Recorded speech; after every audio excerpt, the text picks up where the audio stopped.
이번 시간에는 지구 시스템의 구성 요소 및 특징에 대해 공부하도록 하자.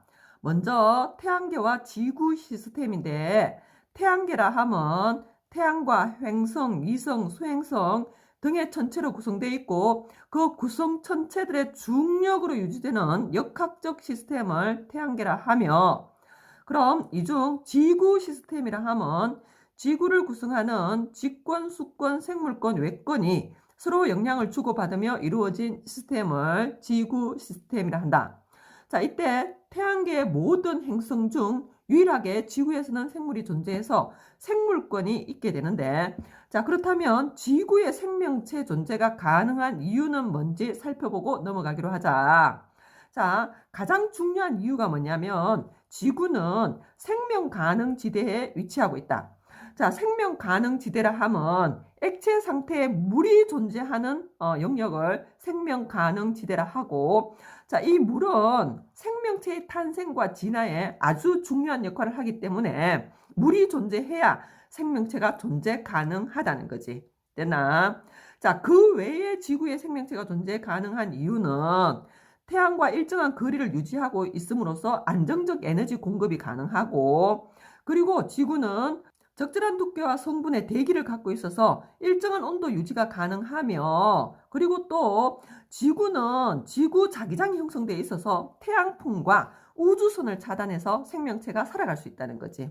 자, 여기서 얘기하는 우주선은 UFO와 같은 그런 우주선을 얘기하는 게 아니라 고에너지 입자로서 생명체에 유해한 방사선과 같은 그런 우주선을 얘기하고, 그거를 지구 자기장이 차단해 주고 있다는 거. 되나? 자, 이때 주의사항 중 하나가 지구에 생명체가 존재하는 이유로 지구 대기에 산소가 있기 때문이라고 하면 안 된다. 자, 왜냐하면 지구에 산소가 없을 때 무산소 호흡하는 생명체가 먼저 뭐하고 출현을 하고, 이런 생명체에 의해서 산소가 생성되고, 그런 다음에 산소를 이용하는 산소 호흡하는 생명체가 출현했기 때문에 지구 대기의 산소는 생명체가 존재하는 전제 조건이 될 수는 없다.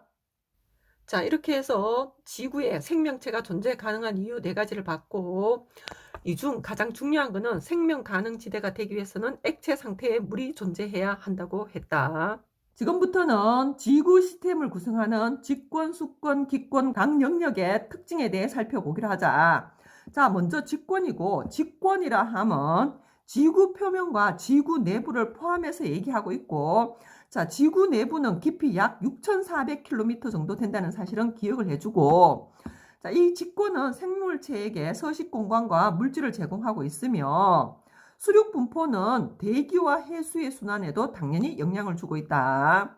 자, 그렇다면 이번에는 지구 내부의 구조에 대해서 살펴보기로 하자. 지구 내부는 4개의 청산 구조로 이루어졌는데, 옆에 그림에서 잠깐 본다면 중학교 때 배워서 잘 알고 있겠지만, 자, 지구는 표면에서부터 중심까지 대략 한 6,400km 정도 된다. 됐나?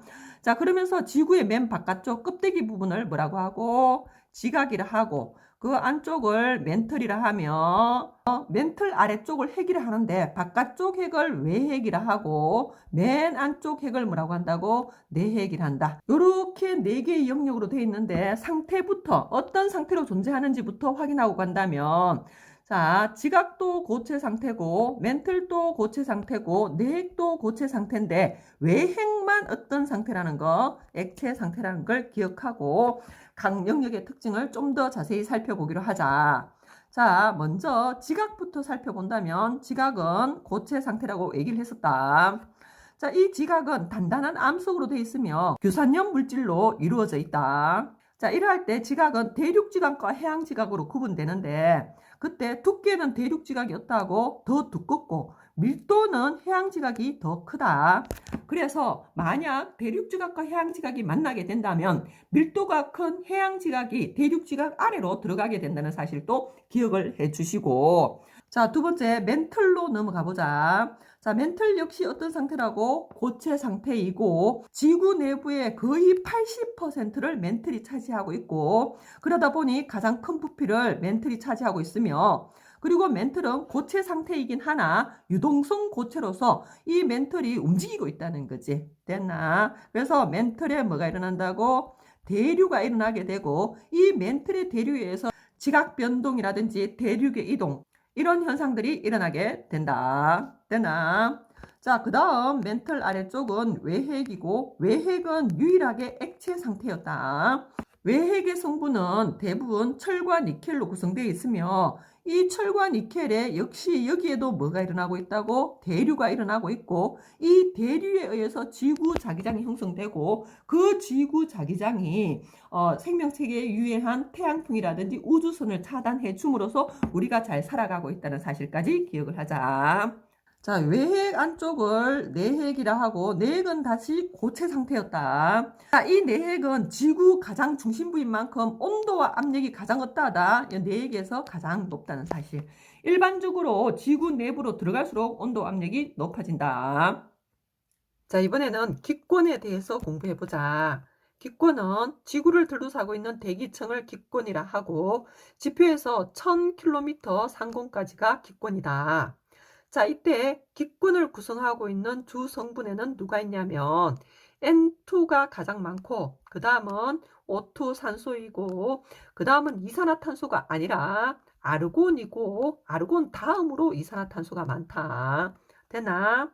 자, 이때 질소 N2가 78%고 산소 O2가 21%로 둘이 합치면 거의 99%로서 기권의 대부분은 질소와 산소로 되어 있다는 사실도 알아두시고, 자, 이 기권은 높이에 따른 기온 변화를 기준으로 해서 4개의 층으로 구분이 되는데, 자, 옆에서 그래프로 살펴본다면 X축을 기온으로 잡고 Y축은 높이로 잡아주시고 단위는 킬로미터다. 됐나?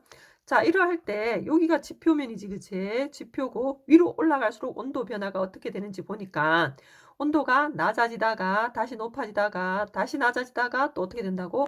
높아지면서 4개의 층이 되는데 자, 이때 맨 아래쪽을 A로 잡고 B, C, D로 구분해서 A층을 대륙권이라 하고 그 위에 층을 성층권이라 하며 그 다음에 C는 중간권이라 하고 그리고 D층을 열권이라 한다. 자, 요러할 때에 대륙권 같은 경우는 위로 올라갈수록 기온이 어떻게 된다고? 낮아져서 위에 공기가 찬 공기가 되고 아래쪽 공기가 따뜻한 공기가 되겠지. 자, 그러면 따뜻한 공기는 위로 올라가려고 하고 찬 공기는 밑으로 내려오려고 하다 보니 대륙권에서는 공기의 흐름이 생기게 되고 대류 현상이 나타나게 되고 바람이 불게 되고 비가 오고 눈이 오는 이런 현상들이 나타나게 된다는 거지. 이렇게 공기 이동이 생기다 보니 대륙권은 불안정층이 된다. 불안정한 상태가 되고 자, 거기에 반해서 성층권 같은 경우는 아래쪽이 온도가 낮고 위로 올라갈수록 온도가 높아지지. 그래서 찬 공기가 아래쪽에 있고 따뜻한 공기가 위에 있다 보니 따뜻한 공기는 원래 위에 있으려고 하고 찬 공기는 아래쪽에 있으려고 하지. 그래서 성층권에서는 대류 현상이 나타나지 않게 되며 기층이 안정한 상태가 된다. 자, 거기에 반해서 중간권 같은 경우는 대륙권과 마찬가지로 아래쪽이 온도가 높고 위로 올라갈수록 온도가 낮아지고 있지. 그래서 여기 중간권도 대륙권과 같이 불안정층이 되고 그 다음에 열권은 공기가 매우 희박하기 때문에 큰 의미가 없다. 됐나? 자, 옆으로 가서 표로 한 번 더 정리해 보기로 하자. 자, 밑에서부터 시작하자. A가 대륙권이었다. 요 대륙권은 기층이 불안정하다 했지, 그치? 불안정해서 대류 현상이 나타나게 되고 공기가 이동하게 되고 바람이 불고 비 오고 눈 오는 무슨 현상? 기상 현상도 나타나게 된다는 거지. 자, 그 다음 대륙권 위에 B층이 성층권이었다. 성층권이었고 성층권은 위로 올라갈수록 온도가 높아졌는데 그 이유는 성층권에 뭐가 존재한다고? 오존층이 존재한다는 거지. 자, 이 오존층은 태양으로부터 오는 자외선을 어떻게 해준다? 흡수해준다. 자, 이 자외선은 우리 몸에 유해하다. 되나? 자외선을 많이 쬐게 되면 피부암이라든지 이런 게 생길 수 있거든. 근데 고맙게도 성층권의 오존층이 이 자외선을 뭐 해준다고? 흡수해준다.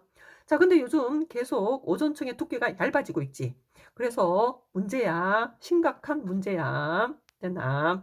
그런 상식도 알아두시고, 그 다음에 성층권은 위로 올라갈수록 온도가 높아지다 보니 기층이 안정하다고 했다. 됐나? 자, 그래서 국제선과 같은 비행기 항로로 성층권이 이용이 된다는 거지. 자, 비행기를 타고 외국 나가본 적 있는가 모르겠는데 비행기에서 창밖을 내다보지. 그러면 비행기 아래쪽에 구름청이 이렇게 형성된 걸 본 적이 있는지 모르겠다.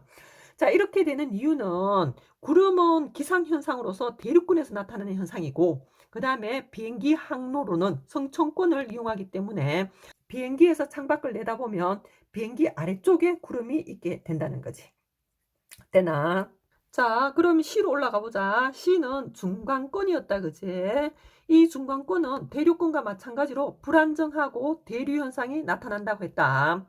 자, 그러나 대륙권에 비해서 훨씬 공기 양이었다다 적다. 그래서 기상현상까지는 나타나지 못한다. 수증기 양이 너무 부족하다는 거지.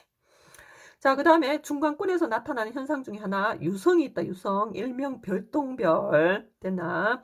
중간권에서 나타나는 현상이라는 거 봐주시고 그 다음에 중간권 위에 D가 바로 무슨 권이었다고? 열권이었지. 자, 열권 여기는 공기가 매우 희박하다. 거의 없다고 보면 된다. 됐나? 자, 그러다 보니 기온차, 밤낮 기온차가 어떠하다고? 크게 된다. 열권은 인공위성의 궤도로 이용되기도 하고 그 다음에 오로라 현상이 열권에서 나타난다는 거. 자, 한 번쯤 오로라 현상 보고 싶지, 그지? 그게 열권에서 나타난다.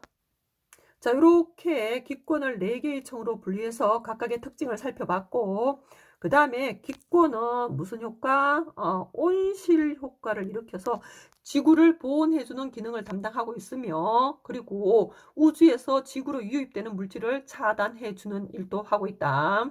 그 다음에 생명체에 산소와 이산화탄소를 공급해서 생명체가 잘 살아갈 수 있도록 도와주고 있고 무엇보다도 성층권에 오존층이 있었지, 그지? 오존층에서 자외선을 모아고 있었다고 차단해서 생명체를 보호해준다고 했다.